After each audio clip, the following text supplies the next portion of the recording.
जय हिंद दोस्तों, हमारे यूट्यूब चैनल सफलता की कुंजी न्यू आइडिया इस पर आप सभी का बहुत बहुत स्वागत है। तो जैसा कि हम डेली अखबारों में जो भी खबरें पढ़ाई लिखाई संबंधी निकल के आती हैं उन्हें देखते हैं। तो आइए आज की कुछ खबरों को देखते हैं। पहले खबर की बात करें तो सीबीआई की जांच से भी उठा प्रतियोगी छात्रों का भरोसा। 4 साल बीते पर सीबीआई ने अब तक किसी के खिलाफ नहीं की सीधी कार्रवाई। उत्तर प्रदेश लोक सेवा आयोग यूपी पीएससी की सीबीआई जांच से भी प्रतियोगी छात्रों को हताशा ही मिली। जांच को 4 साल बीत चुके हैं, अब तक किसी के खिलाफ कोई सीधी कार्रवाई नहीं हुई है। भर्तियों में भ्रष्टाचार और बेरोजगार के खिलाफ मोर्चा खोल चुके प्रतियोगी छात्र सीबीआई जांच में लेट लतीफ़ी के लिए प्रदेश सरकार को ही जिम्मेदार ठहराते हैं। उनका आरोप है कि सरकार ने जांच में सहयोग नहीं दिया और इसी वजह से भर्तियों में धांधली के लिए दोषी लोग अब तक पकड़ से बाहर हैं। इसको आप पढ़ लीजिएगा। इसके बाद अगले खबर की बात करें तो जारी हो एनटीपीसी का संशोधित परिणाम। रेलवे की हाई पावर कमेटी ने अभ्यर्थियों ने कहा, रेलवे भर्ती बोर्ड आरआरबी के non technical popular category NTPC की भर्ती परीक्षा परिणाम को लेकर पिछले दिनों हुए बवाल के बाद अभ्यर्थियों से मुलाकात के लिए रेलवे बोर्ड द्वारा गठित हाई पावर कमेटी उच्चाधिकार समिति के सदस्य शनिवार को प्रयागराज पहुंचे। यहां कोरल क्लब में समिति के सदस्य आरआरबी अभ्यर्थियों से रूबरू हुए। इस दौरान अधिकांश अभ्यर्थियों ने एनटीपीसी का संशोधित रिजल्ट जारी करने की मांग की है। इसके अलावा अभ्यर्थियों ने कहा कि प्रतीक्षा सूची जारी करने के साथ ही रेलवे की अन्य भर्तियों को जल्द शुरू किया जाए। इसके बाद अगली खबर की बात करें सीजीएल 2020 टीयर 2 की उत्तर कुंजी जारी। कर्मचारी चयन आयोग ने कंबाइंड ग्रेजुएट लेवल परीक्षा 2020 टीयर 2 की उत्तर कुंजी जारी कर दी है। आयोग की वेबसाइट पर अभ्यर्थी अपने रजिस्ट्रेशन, लॉगिन आईडी और पासवर्ड से उत्तरमाला देख सकते हैं। यदि किसी प्रश्न पर अभ्यर्थियों को आपत्ति है तो 100 रुपये प्रति प्रश्न शुल्क का भुगतान कर अपनी आपत्ति दर्ज करा सकते हैं। आपत्ति ऑनलाइन माध्यम से 15 फरवरी तक ली जाएगी। इसी वजह अगली खबर की बात करें तो पहले सेमेस्टर की परीक्षा 28 से। भाषा विश्वविद्यालय ने जारी किया विस्तृत परीक्षा कार्यक्रम, वेबसाइट पर किया अपलोड। कोरोना के मामलों में कमी आने के बाद सोमवार से खुले विश्वविद्यालय वाला कॉलेज में सेमेस्टर परीक्षाएं रफ्तार पकड़ रही हैं। इसी क्रम में ख्वाजा मोइनुद्दीन चिश्ती भाषा विश्वविद्यालय ने अपने यहाँ स्नातक पहले सेमेस्टर की परीक्षाएं भी 28 फरवरी से प्रस्तावित की हैं, जबकि यहाँ पीजी की सेमेस्टर परीक्षाएं 8 फरवरी से शुरू हो चुकी हैं। यानी देख रहे हैं कि अब सभी जगह लगभग पेपर होने वाले हैं, तो जल्द ही राममनोहर लोहिया वालों में भी होगा। इसके बाद अगले खबर यहाँ देख सकते हैं स्कूल पूरी तरह खोलने की तैयारी शुरू। कोरोना संक्रमण के कारण 4 जनवरी से बंद चल रहे स्कूल सोमवार से पूरी तरह खुल जाएंगे। शासन द्वारा इससे संबंधित दिशा निर्देश जारी होने के बाद स्कूलों में इसकी कवायद तेज हो गई है, तो ये देख सकते हैं आप। इसके बाद अगले खबर की बात करें तो ओबीसी वर्ग के 68,000 पदों पर 6800 पदों पर भर्ती के मामले में सरकार से जवाब तलब। याचिका में 5 जनवरी के शासनादेश को दी गई चुनौती। उत्तर प्रदेश में प्राथमिक विद्यालयों में 69,000 शिक्षक सहायक अध्यापकों की भर्ती मामले में विवाद की स्थिति बनी हुई है। भर्ती में ओबीसी वर्ग के 6800 रिक्त पदों पर नियुक्ति के शासनादेश को चुनौती दी गई है। कोर्ट ने मामले को सुनवाई कर सरकार से जवाब मांगा है। यह आदेश न्यायमूर्ति राजीव जोशी ने प्रतीक मिश्रा की ओर से दाखिल याचिका पर सुनवाई करते हुए दिया है।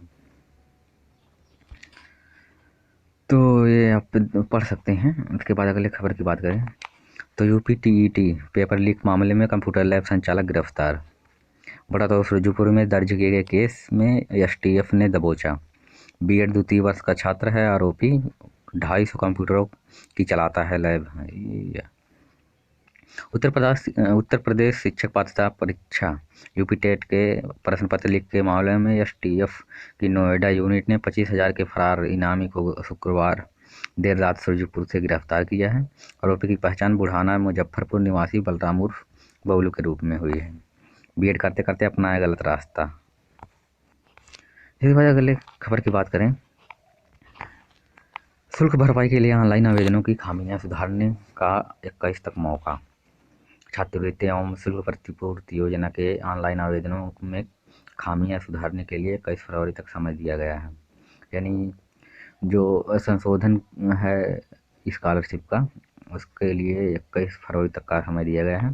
समाज कल्याण विभाग ने छात्रवृत्ति पोर्टल पर यह विकल्प दे दिया है। आवेदनों में क्या खामियां हैं इसे भी छात्र लॉगिन करके देख सकते हैं। समाज कल्याण विभाग ने दिया विकल्प, छात्रों के लॉगिन में खामियां भी बताई। कुल 26 लाख अभ्यर्थियों को अगले माह होना है भुगतान। प्रदेश में SC/ST छात्रों को 2.5 लाख रुपए और बाकी वर्गों के 2 लाख रुपए तक सालाना आय वाले परिवारों के विद्यार्थियों को यह सुविधा दी जाती है। इस बार छात्रवृत्ति और शुल्क भरपाई कुल 3 चरणों में करने की योजना बनाई गई है। तीसरे और अंतिम चरण में करीब 26 लाख छात्रों को भुगतान होना है। यह भुगतान 25 मार्च तक किया जाना है, लेकिन बड़ी संख्या में छात्रों के आवेदनों में खामियां मिली हैं। किसी ने खाता नंबर गलत भरा है तो किसी का जाति और आय प्रमाण पत्र संबंधित वेबसाइट से पुष्टि नहीं हो रहा है। समाज कल्याण विभाग के अधिकारियों के मुताबिक इस तरह की खामियों को छात्र 21 फरवरी तक ठीक कर सकते हैं। इसके लिए पोर्टल पर विकल्प उपलब्ध करा दिया गया है। तमाम छात्र ऐसे हैं जिन्होंने जब आवेदन किया था तब उनकी पिछली कक्षा का रिजल्ट घोषित नहीं हुआ था। ऐसे छात्रों के लिए रिजल्ट का कॉलम अपडेट करने का मौका भी दे दिया गया है। 21 फरवरी के बाद किसी भी छात्र की खामी ठीक करने का मौका नहीं मिलेगा। इसके बाद खामियों वाले आवेदन पत्रों को खारिज कर दिया जाएगा, यानी इसके बाद फिर आपको दोबारा मौका नहीं मिलेगा संशोधन करने का। तो इस बार पूरी सावधानी के साथ अपना संशोधन कीजिएगा स्कॉलरशिप वाला, और इसके बाद अगर फिर भी आपका गलत होता है तो उसको रिजेक्ट कर दिया जाएगा आपके फॉर्म को, और आपका स्कॉलरशिप नहीं आएगा। तो बहुत ध्यान से आप लोग अपना संशोधन कीजिएगा। इसके बाद अगले खबर की बात करें तो भारतीय छात्रों का ऑस्ट्रेलिया में पढ़ना अब होगा और आसान। भारत दौरे पर आए ऑस्ट्रेलिया के व्यापार, पर्यटन एवं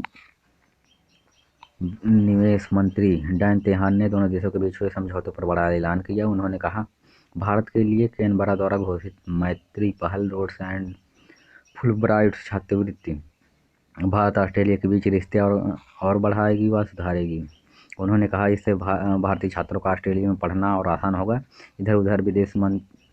उधर भारतीय विदेश मंत्री एस जयशंकर ने दोनों देशों के बीच लचीली आपूर्ति श्रृंखला सुनिश्चित करने व हिंद प्रशांत क्षेत्र में समावेशी वृद्धि में एक साथ काम करने का संकल्प लिया।